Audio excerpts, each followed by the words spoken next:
përshëndes edhe një herë të nderuar shikues, nisim tani së bashku programin e drekës, fillimisht ju njoh me titujt kryesor.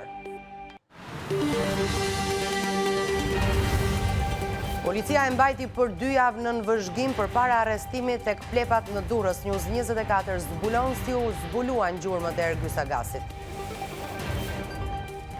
Sot, dita e 89 e protestës, qytetarët kërkojnë largimin e Ramës. Ergys Agasi, maja e icebergut.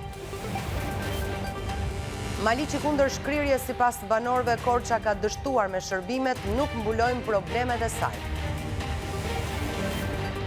Me vullnetin e Allahut kemi vënë bombë, policia në këmbë nga emaili kërcënues që rezultoi të ishte më pas i rrem. Tragjedi në familjen shqiptare në Shtetet e Bashkuara të Amerikës, zjarri përfshiu banesën, vdesin 3 fëmijë. Vrasja e 44 vjeçares në Greqi dyshohet se krimi ndodhi pas vendimit për divorc. Albin Kurti dhe Lumir Abdigjiku i PDK-s diskutojnë emrat për presidentin e ri. Duam kandidaturë të shkëlqyer. Mbi 1500 të zhdukur në Nepal dhe Tibet nga përmbytjet qindra të huaj mes të bllokuarve.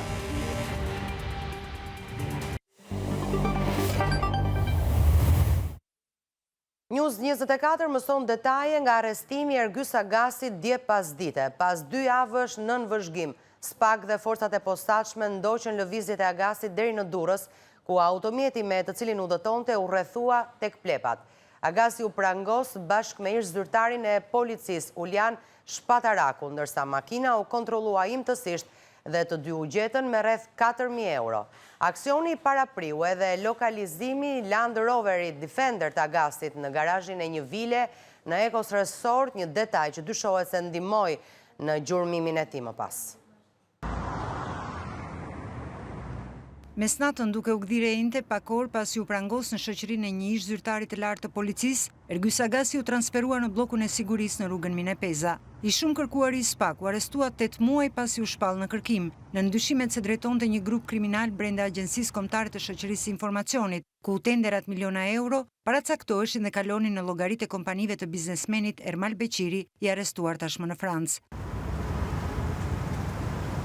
Aksioni për arrestimin e njeriut që konsiderohej si eminenca gri e kryeministrit Edi Rama nisi ditën e mërkurë pas mbajtjes në vëzhgim për 2 javë nga SPAK. Automjeti me të cilin ai udhëtonte në shoqërinë e Uljan Shpatarakut, ish zyrtar policie, u pikas në qytetin e Elbasanit. Me koordinimin e prokurorëve të posaçëm, policia bllokoi akset kryesore dhe ndoqi automjetin. Në momentin kur makina që drejtohej nga Shpataraku mbriti tek plepat në Durrës, një zonë mjaft e populluar me shumë trafik, u rrethua nga forcat e posaçme operacionale. Agasi dhe Shpataraku u vunë në pranga, ndërsa automjeti u kontrollua me imtësi. Të dy kishin me vete një shumë prej 4.000 eurosh. Shumë detajet e aksionit mbahen top sekret, por dihet se ati ishte paraprir bllokimi disa kohë më parë i automjetit Land Rover Defender në garazhin e një vile në Ecos Resort. Ergys Agasi u shpall në kërkim nga SPAK për akuzat e konkurrencës së paligjshme, heqje të paligjshme të lirisë, shkelje barazie në tendera dhe pastrim parashe grup kriminal. Avokati Maksim Axhia, që pati takim me klientin e tij, i kundërshtoi këto akuza. I mbrojtur prej me zoti Agasi pretendon që është jashtë çdo ngarkese juridike për shkak sepse ai pretendon, dhe kjo është një fakt, që ai nuk ka prekur financat publike sepse nuk është dhe nuk ka qenë asnjëherë në funksionet e autoriteteve që menaxhojnë financat publike, nuk ka hyrë as në tendera, nuk ka marrë pjesë. Nga hetimet e SPAK rezulton se Ergys Agasi në bashkëpunim me Ermal Beqirin kishin krijuar një grup kriminal brenda Agjencisë Kombëtare të Shoqërisë së Informacionit dhe urdhëronte rrëmbimin e rivalëve në biznes me qëllim që ata të tërhiqeshin nga tenderat. Për aferën është nën hetim Mirlinda Karçanaj, ish drejtoresha e Akshit dhe ish zëvendëse e saj, disa biznesmen si dhe zyrtar të lartë policie.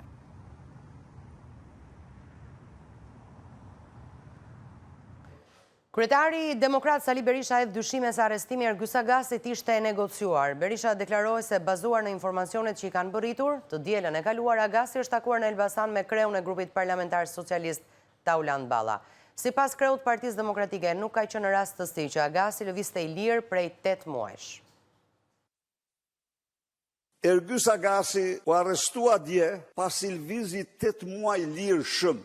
Agasi në aparencë ishte në kërkim, por de facto ishte i lirë. Çfarë ishte ky arrestim? Nallanet, pantallonat e shkurtra, policin timon, të gjitha këto flasin më shumë se për çdo gjë tjetër për një arrestim të negociuar. Qytetar Digital më kanë informuar se sipas burimeve të tyre policore, ditën e diel në një lokal të kontrolluar nga karteli në Elbasan, Taulant Balla ka zhvilluar një takim jo të shkurtër me Gysagasin. Në Gysagasin, a mori përsi për Taulant Balla negociatat me të, në emër Trams dhe me porosi të Rams, nuk mund të them. Por qytetari Digital thotë se është takuar me të. Janë disa element që po t'i lidhish bashk, flasin për një arrestim të negociuar.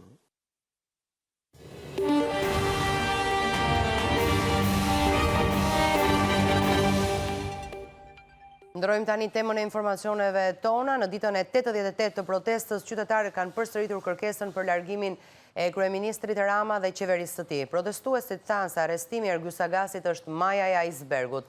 Sipas tyre, drejtësia duhet jo vetëm të arrestojë politikanët e korruptuar, por edhe të konfiskojë pasuritë e paligjshme. Krahas kërkesës për largimin e Ramës janë artikuluar shqetësime për korrupsionin, ekonominë, emigracionin, arsimin, shëndetësinë dhe keqeverisjen.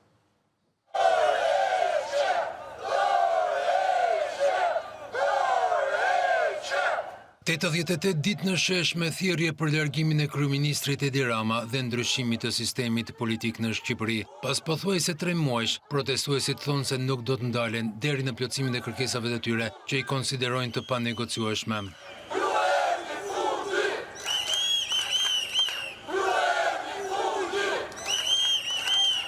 Dokumentin mbesa të prezantuar nga kryeministri Rama, protestuesit e vlerësojnë si një tjetër mjet i propagandës dhe mashtrimit.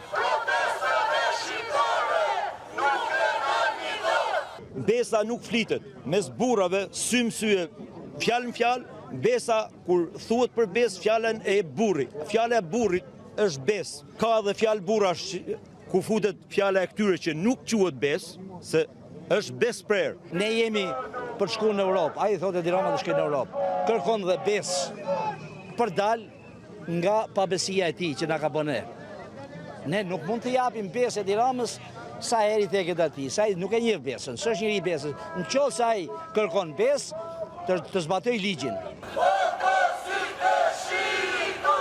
Nga sheshja Skënderbej drejt kryeministrisë, marshimi është kthyer tashmë në një skemë të përditshme në bulevardin qendror të Tiranës. Flamuj, pankarta, thirrje dhe fjalime, por mbi të gjitha një kërkesë që përsëritet pa ndalim.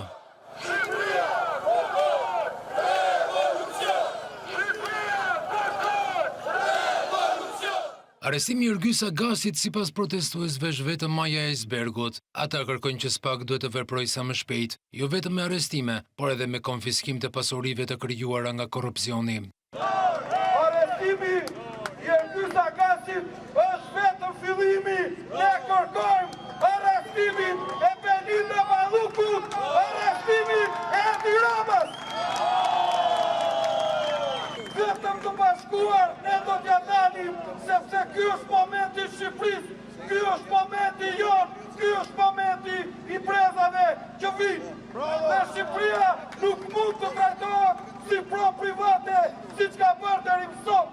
Arrestimi i shoqëm është vetëm një ndër ata majet e icebergut. Bashkë me arrestimin ne kërkojmë konfiskim real të pasurive dhe kthimin e pasurive tek shqiptarët. Prandaj është shumë e rëndësishme arrestimi brenda javës së parë të shtatorit i Belinda Ballukut, konfiskimi pasurisë së saj dhe kthimi apartamenteve të shqiptarët.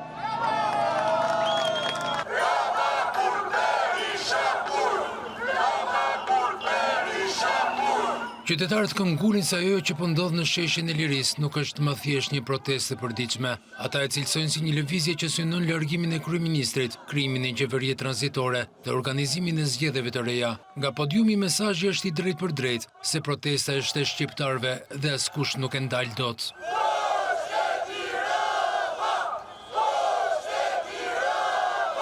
Nxehti verës se sprovoi protestën tonë, por vera kaloi. Dërsa për këtë qeveri, i nxehti vërtet sa po ka filluar, dhe këtë herë nuk kanë hije kutësie. U mblodhën në Pogradec për të reflektuar gjasme për shqiptarët. Por ajo që pam, ishte një teatr kuklash, e paketuar bukur dhe e shitur si reflektim. Një nga gënjeshtat më të bukur që kanë prodhuar ndonjëherë. Ai që e bukur sa kanë filluar ta besojnë dhe vetë. A keni pasë sa herë dikush del me na bashku? Këta e sulmojnë nga gjitha unë. Sepse njeriu që bashkon është më i rrezikshëm për një pushtet se sa një njeri që vërtet. E një popull që nuk pranon mu bën mik e vetes, është një popull që nuk sunohet vetë. Një popull që bashkohet është mangë si çdo pushteti që ka harru, që kuj duhet me dhënë llogari. Bravo për Berisha Kur! Bravo për Berisha Kur! Me flamuj në duar dhe thirrje të Rama Burg Berisha në Burg, protestuesit vijojnë marshimin në rrugët kryesore të Tiranës për të treguar se përballja vazhdon e nuk do të njohë fund deri në plotësimin e kërkesave. Nuk shitet Shqipëria! Nuk shitet Shqipëria! Nuk shitet Shqipëria! Nuk shitet Shqipëria! Programi Drekës vazhdon me një tjetër protest, bëhet fjalë për banorët e Maliqit, të cilët kanë dalë sërish të protestojnë kundër reformës së re territoriale dhe propozimit për bashkimin e bashkisë të tyre me Korçën. Ata kërkojnë që Maliqi të vijojë të funksionojë si bashkim më vete, sepse siç shprehen ata, Korça ka dështuar në shërbime. Banorët e Maliqit paralajmërojnë për shkallëzimin e protestave nëse propozimi nuk tërhiqet. Banorët e Maliqit kanë protestuar për herë të dytë këtë të njëjtë kundër reformës së re territoriale dhe propozimit për bashkimin e bashkisë së tyre me bashkinë e Korçës. Banorë nga fshatrat të ndryshëm të bashkisë Maliqi janë mbledhur për të kundërshtuar këtë ndryshim, duke kërkuar që Maliqi të vijojë të funksionojë si bashkim më vete. Ne duam bashkinë tonë këtu, ne shërbimet i duam këtu, jemi në rregull, nuk kemi nevojë të bashkohemi me bashkinë e Korçës. U përmbytur nuk ka marrë akoma dem shpërblimet. Dhe imagjinoni që edhe ata i kërcënojnë të mos dalin në protestë. Tu është krijuar një sistem diktature që i kërcënojnë të gjithë për një kemp, për një ndihmë ekonomike dhe njerëzit nuk kanë kurajo të dalin në këtë protestë. Kur bëhet një lëvizje madhe si kjo që prishja e bashkive, merret mendimi i popullit. Ai duhet ta vendosë, si bëhet mirë, si bëhet mirë. Jo ngrihet Rama në mëngjes, do prish bashkim. Ose bëhet një referendum e vendos populli vet. Ti Maliqi tash nga më rëndësishme të Shqipërisë. Pse duhet ta prish këtë bashkim? Kjo bashki nuk duhet shkrihet. Protestuesit u shprehën se nuk duan që Maliqi të bashkohet me Korçën, pasi sipas tyre Korça ka dështuar në ofrimin e shërbimeve dhe se ata nuk duan të mbulojnë problemet e saj. Ky sistem është i gjithë i kapur. Ne po protestojmë në paqe për mos shkridhjen e bashkisë tonë, për mos i plotësuar tekat e bashkisë Korçë që ka dështuar si bashki, sepse ka dështuar bashkia Korçë sot rezulton 16.800 banor. Bashkia Maliq me 82 fshatra ka 32.000 banor. Ne nuk mund të mbulojmë dështimin e bashkisë Korçë për interesat e tyre si dështak që janë. 32.000 banor këtu, 16.000 Korçë, të prishet bashkia Maliqit të bëhet e Korçë. Ka falimentuar Korçë edhe ata rregullojnë me Korçën me Maliqin. Protestuesit kanë ngritur gjithashtu shqetësimin për gjendjen ekonomike dhe sociale të vendit, duke theksuar se Shqipëria është varfëruar dhe se një bashkim i tillë sipas tyre nuk do të sjellë përmirësim për banorët e Maliqit. Ky është sistemi që kanë krijuar këta, Shqipërinë e kanë shpopulluar, e kanë varfëruar, banorët ne kemi boll probleme me bashkinë këtu. Ka madhu këtu, më ka thënë shko në Korçë, ka vatu në Korçë të biri nalës, më ka thënë zonja, nuk sa jep ta gëzim të qiu. Kjo është protesta e dytë e zhvilluar në Maliq kundër propozimit për bashkimin territorial me Korçën, ndërsa banorët paralajmërojnë se protesta do të vazhdojnë. Për të 27 ditë me radhë, banorët e Divjakës protestuan kundër propozimit për shkrirjen e bashkisë së tyre dhe bashkimin me Lushqen. Ata thanë se do të vijojnë qendresën ndërsa akuzuan të zgjedhurit vendor dhe deputete në zonës se i kanë braktisur dhe askush nuk ka ardhur t'i sqarojë lidhur me reformën territoriale që fshin nga harta Divjakën.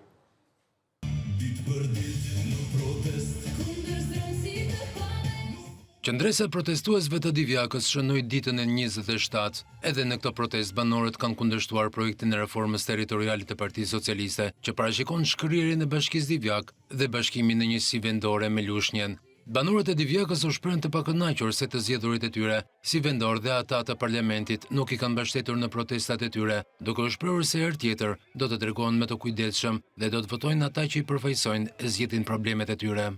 Ata që kanë për detyrë të na sqarojnë janë fshehur si lepuj, që nga kryetari bashkisë, që nga deputetja, që nuk duket që janë fshehur, por të vinë këtu të tregohen aq burra sa i kemi konsideruar ne kur i kemi zgjedhur. Divjaka do të bjeri ndjeshëm, po shumë ndjeshme nëse shuhet kjo bashki.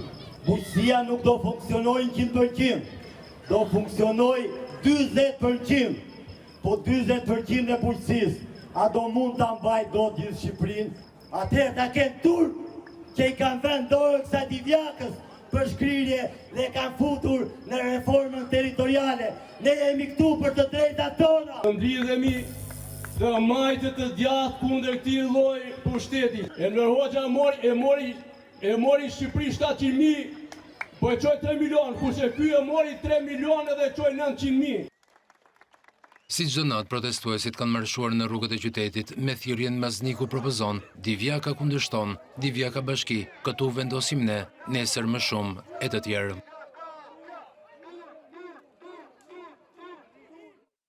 Shumica e banorëve të njësisë administrative Suç në bashkinë e Klosit u shprehën kundër bashkimit me Matin dhe bën thirrje që të mos veprohet kundër vullnetit të tyre. Megjithatë, një pjesë e banorëve u shprehën pro reformës me argumentin se një bashkim më e fortë është më pranë qytetarëve. Banorët e njësisë administrative Suç në bashkinë e Klosit u shprehën kundër bashkimit me Matin, pasi sipas tyre marrja e një shërbimi do të bëhet më e vështirë për shkak të largësisë së institucioneve. Në dëgjesën e radhës për reformën territoriale në Klos, banorët e Suçit bën thirrje që të mos veprohet kundër vullnetit të tyre. Ne ishim e burrëti, ishim komun, tani na çuam në bashkinë e Klosit. Çfarë kërkojmë ne prapë të shkojmë atje? Me ka reformat e dështuara e Tiranës, që është kthyer një arrogant, dhe jo kryeminist. Edhe ajo ka vendosur 15 bashki që shkrihen. Të shkojnë pranë aty ku i ka vendosur ai, jo populli. Populli e vendos gjykata kushtetuese, nuk e vendos asnjë tjetër për ne këtu. Lashimi prona, ja mos tipër, se budallat kanë ikë. Sa më bëjmë këtu? Ma mirë ndërtohet ekonomia. Një pjesë e banorëve ishin pro bashkimit me Matin, duke argumentuar se në këtë mënyrë do të kenë një bashkim më të fortë dhe më eficiente në shërbim të qytetarëve. Kuraria, Suçi janë zemra e burrit historikisht. Ka si që jam pro një bashkia e madhe. Dëgjesa e fundit publike nga Këshilli Bashkiak do të zhvillohet me banorët e njësisë administrative Klos.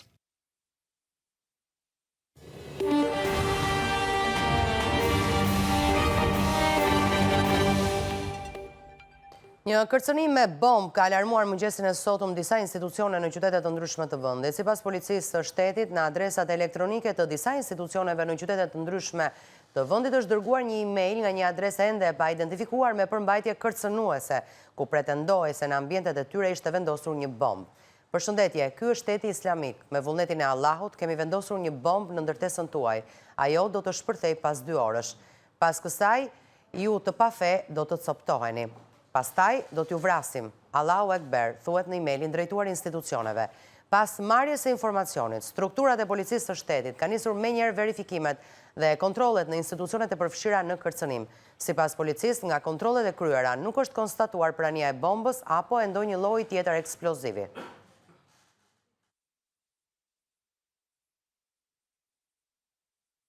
Shkojmë tani në një hapësirë publicitare, kthehemi sërish pas pak.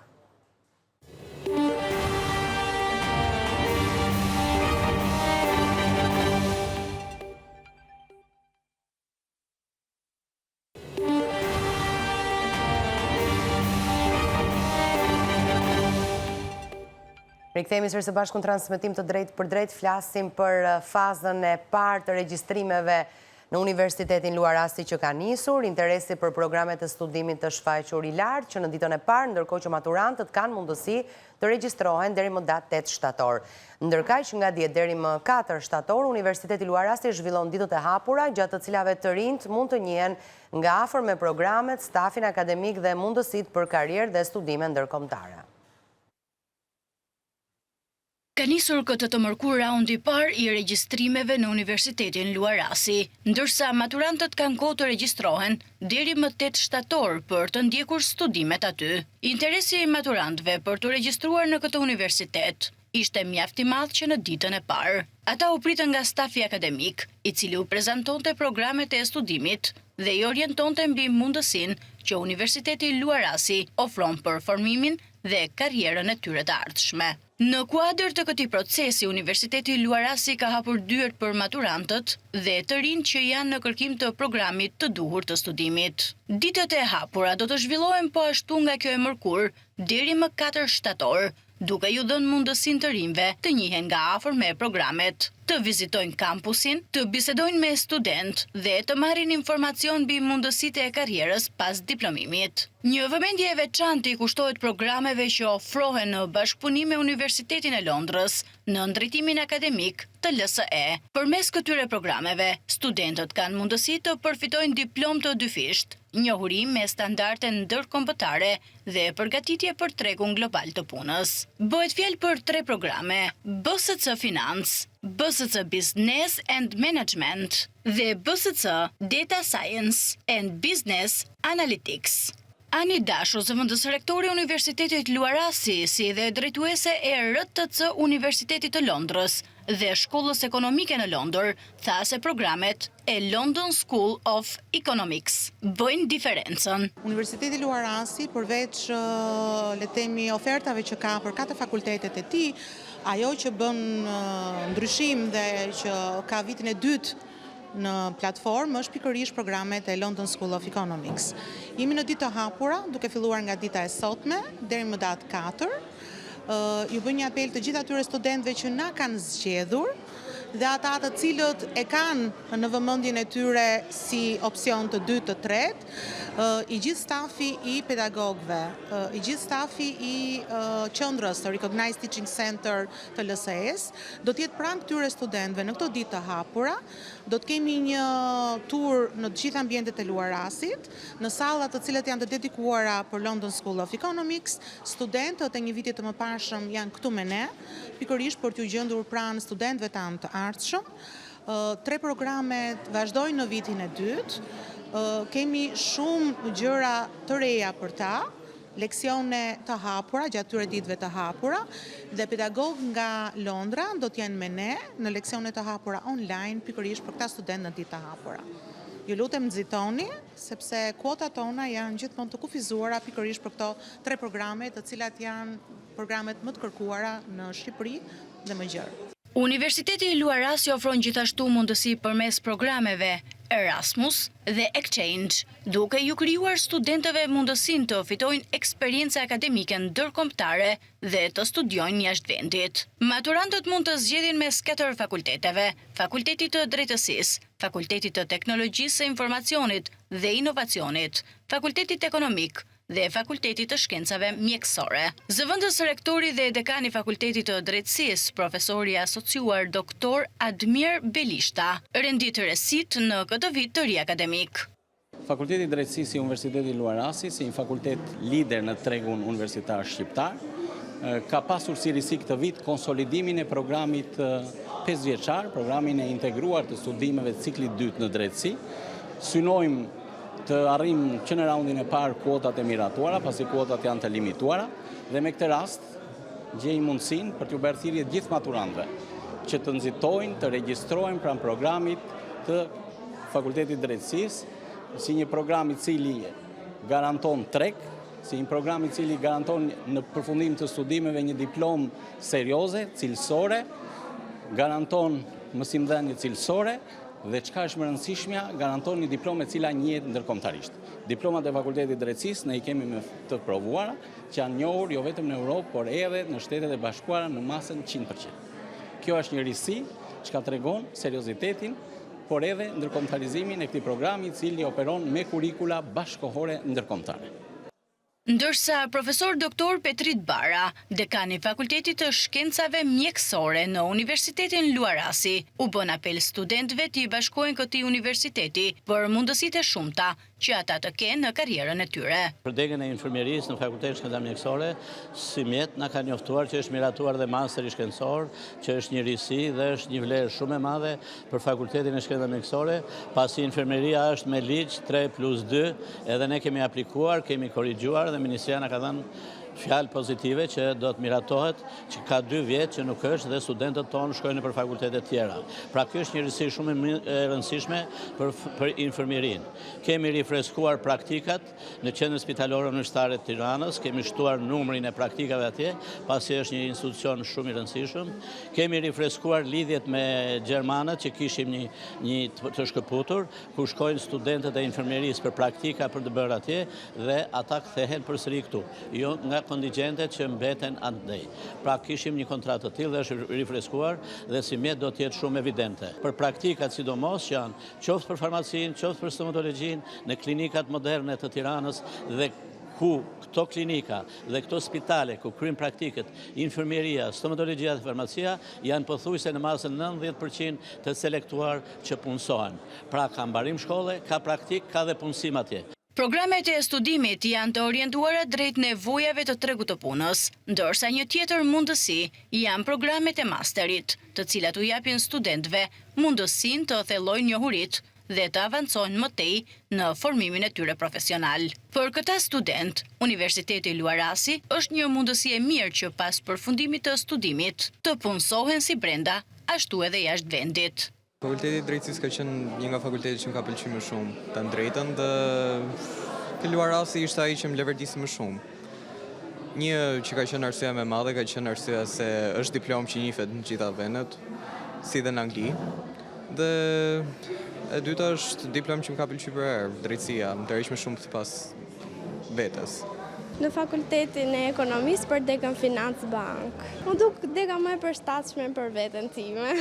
Për maturantët ditët e hapura deri më 4 shtator janë një mundësi për të marrë informacion të drejt për drejt në Universitetin Luarasi dhe për të bërë zgjedhjen e duhur për rrugëtimin e tyre akademik.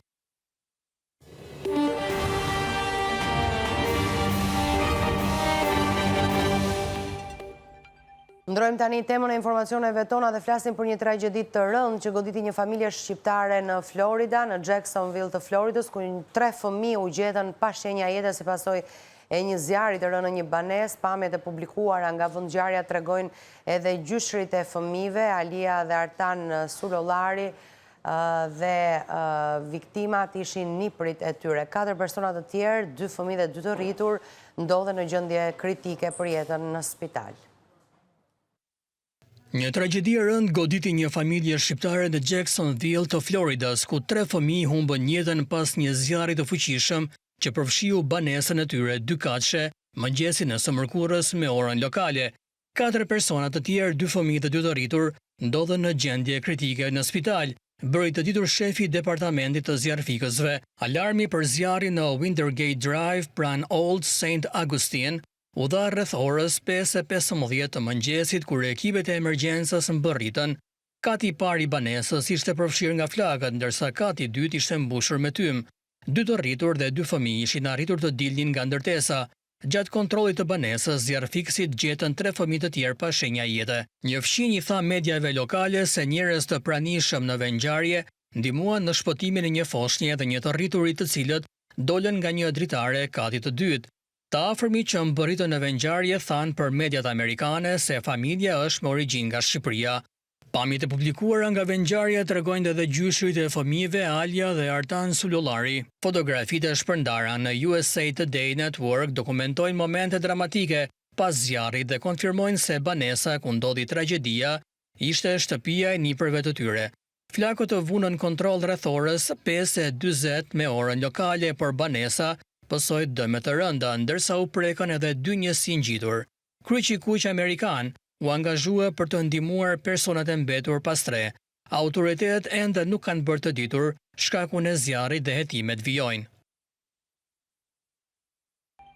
Në një dëgjes me banorët e Lezhës, aty ku do të kaloj hekurudha, u prezantua projekti i rikonstruksionit të linjës Vor-Hani Hotit. Ekspertët thanë se projekti do të zbatohet në gjurmën ekzistuese dhe linja me një gjatësi prej 120 kilometrash do të jetë elektrike, ndërsa pritet të përfundojë në vitin 2030. Projekti parashikon ndërtimin dhe rikonstruksionin e 12 stacioneve, 12 urave, si dhe një tuneli rreth 320 metra.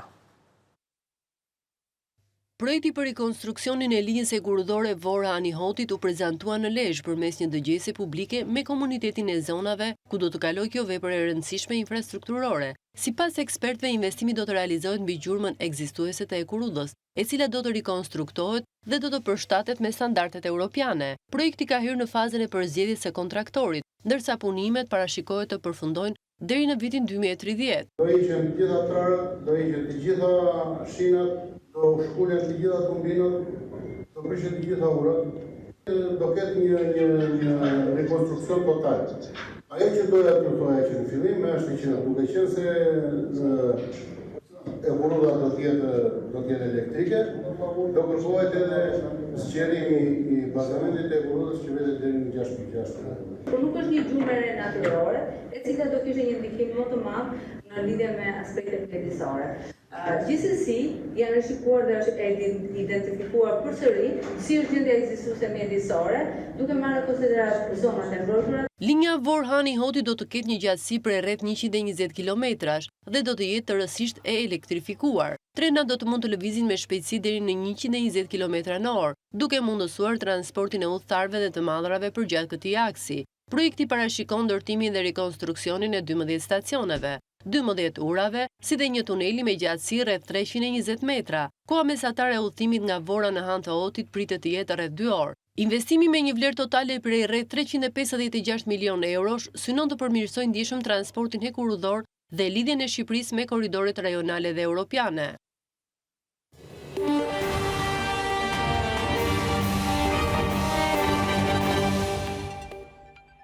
Rreth 1500 persona, përfshirë më shumë se 700 të huaj, rezulton të zhdukur në Nepal dhe në Tibet si pasojë e murit të Baltës dhe shkëmbimeve që u shëmbën duke shkaktuar përmbytje një ditë më parë. Autoritetet në Nepal po kërkojnë me helikopter për të mbijetuar, ndërsa numri të vdekurve mund të rritet ndjeshëm.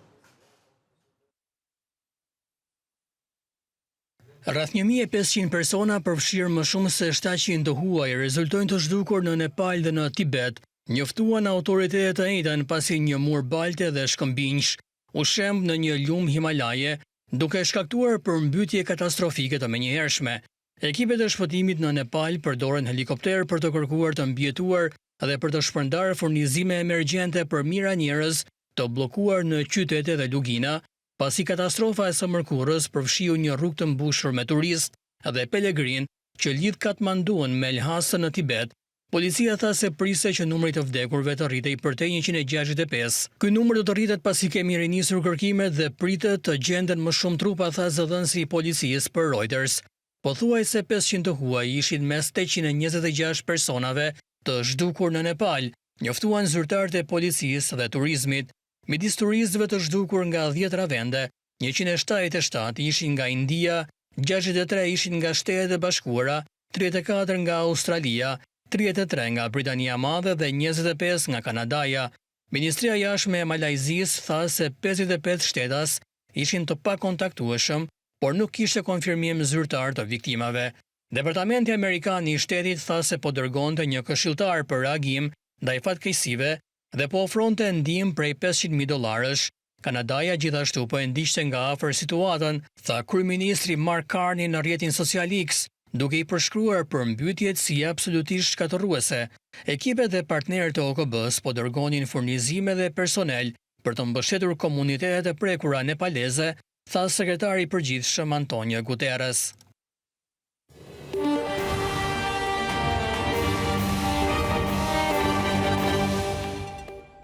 Shkojmë në publicitet sërish dhe kthehemi pas pak.